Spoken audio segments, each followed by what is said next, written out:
मुक्तिबोध जी की कविताएं आम तौर पर लंबी होती हैं। इन्होंने जो भी छोटी कविताएं लिखी हैं उनमें एक है सहर्ष स्वीकारा है, जो बुरी बुरी खाक धूल काव्य संग्रह से ली गई है। एक होता है स्वीकारना और दूसरा होता है सहर्ष स्वीकारना, यानी खुशी खुशी स्वीकार करना। यह कविता जीवन के सब सुख दुख, संघर्ष, अवसाद, उठापटक को समान भाव से खुशी से स्वीकार करने की प्रेरणा देती है। जिंदगी में जो कुछ है, जो भी है, इसीलिए कि जो कुछ भी मेरा है वह तुम्हें प्यारा है। गर्बीली गरीबी यह, ये गंभीर अनुभव सब, यह विचार वैभव सब, दृढ़ता यह, भीतर की सरिता यह अभिनव सब। मौलिक है, मौलिक है इसीलिए कि पल पल में जो कुछ भी जागृत है, अपलक है, संवेदन तुम्हारा है। इस कविता के रचयिता गजानन माधव मुक्तिबोध जी हैं। कवि कहते हैं कि मेरे जीवन में जो कुछ भी है, जैसा भी है, उसे मैं खुशी से स्वीकार करता हूँ। जो भी सुख होते हैं, दुख होते हैं, शारीरिक कष्ट होते हैं, वो सब ईश्वर की इच्छा से मिलते हैं। कुछ लोग इस बात की शिकायत करते रहते हैं और कुछ लोग इस बात को सहर्ष स्वीकार करते हैं। कवि ईश्वर से कहते हैं कि मेरे जीवन में जो भी है उसे मैंने प्रसन्नतापूर्वक स्वीकार कर लिया है, इसीलिए कि जो भी आपने मुझे दिया है वो आपको भी प्रिय है। जो भी कवि को मिला है वो प्रभु की इच्छा से ही मिला है, इसीलिए कवि उसमें खुश है। कवि अपनी गरीबी पर गर्व महसूस करते हुए कहता है कि गरीबी ईश्वर द्वारा ही दी गई है। गरीबी में व्यक्ति ईश्वर को याद करता है, समृद्धि में नहीं करता। मेरे इस गर्व से भरी हुई गरीबी में मेरे जो विचार और अनुभव हैं वो ही मेरी धन संपदा है, क्योंकि पैसे से नहीं, अच्छे विचारों से वैभवशाली होते हैं। मेरे अंदर की दृढ़ता और मजबूती और मेरे भीतर उठने वाली विचारधारा मौलिक है, क्योंकि सब आपकी ही देन है।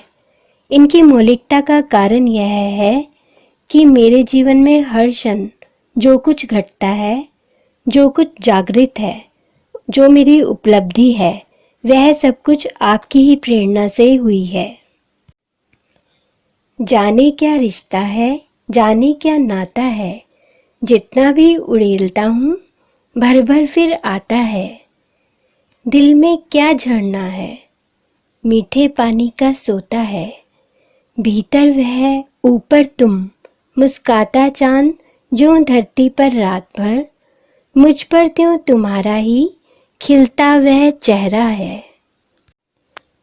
कवि ईश्वर से कहता है कि आपके साथ न जाने मेरा ऐसा कौन सा संबंध है या न जाने ऐसा कौन सा नाता है कि मैं अपने भीतर समाये हुए आपके स्नेह रूपी जल को जितना बाहर निकालता हूँ वह फिर से चारों ओर से सिमटकर मेरे अंदर भर जाता है, मेरे हृदय में भर जाता है। ऐसा लगता है मानो दिल में कोई झरना बह रहा है। कवि कहता है कि मेरे भीतर न जाने ऐसा कौन सा झरना बहता है जिसमें मीठे पानी का स्रोत यानी अमृत के समान विचारधारा बह रही है और आपके लिए प्रेम भाव उमड़ रहा है। चंद्रमा की चांदनी जिस प्रकार पूरी रात पृथ्वी पर बिखरी रहती है और चांद मुस्कुराता रहता है, वैसे ही मेरे मन में आपके प्रति प्रेम भाव उमड़ता रहता है। जिस प्रकार चंद्रमा की चांदनी पृथ्वी पर खिली होती है, उसी प्रकार आपका चेहरा मेरी आत्मा पर प्रभाव डालता है। सचमुच मुझे दंड दो कि भूलूं मैं तुम्हें भूल जाने की। दक्षिण ध्रुवी अंधकार अमावस्या, शरीर पर चेहरे पर अंतर में पालूं मैं, झेलूं मैं उसी में नहालूं मैं। गलती इंसान से ही होती है, तो उसके लिए उसे दंड अवश्य मिलना चाहिए।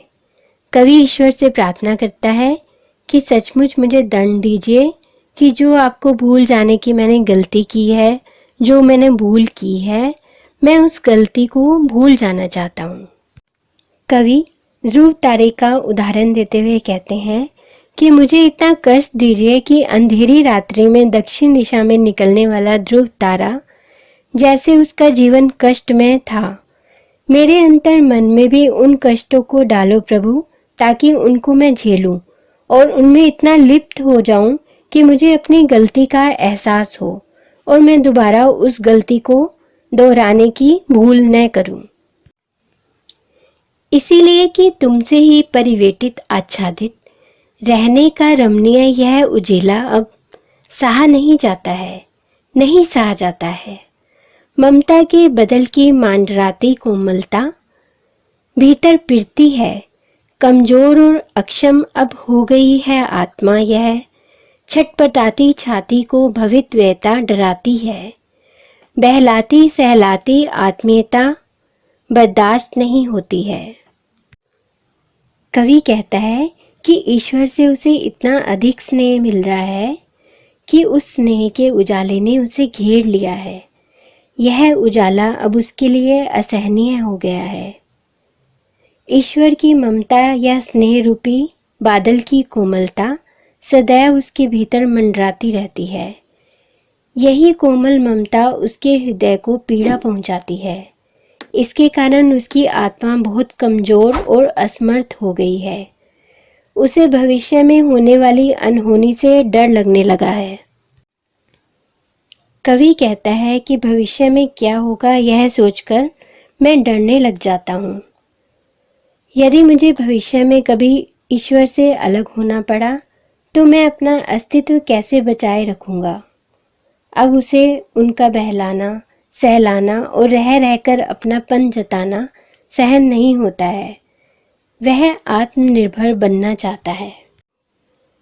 सचमुच मुझे दंड दो कि हो जाऊं पाताली, अंधेरे की गुहाओं में, विवरों में, धुएं के बादलों में, बिल्कुल मैं लापता, लापता कि वहाँ भी तो तुम्हारा ही सहारा है। कवि ईश्वर से प्रार्थना करते हुए कहता है कि आप मुझे इतना दंडित कीजिए कि मैं पाताल लोक की गहरी गुफाओं और सुरंगों में गुम हो जाऊं और अंधेरे के बादलों में लापता हो जाऊं। और जब मैं ऐसी जगह लापता हो जाऊंगा तो मैं आपसे अनभिज्ञ नहीं रह पाऊंगा। तब मैं ईश्वर को याद करूंगा। ऐसी जगहों पर स्वयं का अस्तित्व भी अनुभव नहीं होता, या फिर वह धुएं के बादलों के समान गहन अंधकार में लापता हो जाए जो उसके न होने से बना हो। ऐसी जगहों पर उसे अपने सर्वाधिक प्रिय ईश्वर का ही सहारा है। इसीलिए कि जो कुछ भी मेरा है या मेरा जो होता सा लगता है, होता सा संभव है, सभी वह तुम्हारे ही कारण के कार्यों का घेरा है, कार्यों का वैभव है। अब तक तो जिंदगी में जो कुछ था, जो कुछ है, सहर्ष स्वीकार है। इसीलिए कि जो कुछ भी मेरा है वह तुम्हें प्यारा है। कवि कहता है कि उसके जीवन में जो कुछ भी है या जो कुछ उसे अपना सा लगता है वह सब ईश्वर के कारण ही है। उसकी सत्ता, स्थितियाँ, भविष्य की उन्नति अवनति की सभी संभावनाएं ईश्वर के कारण ही है।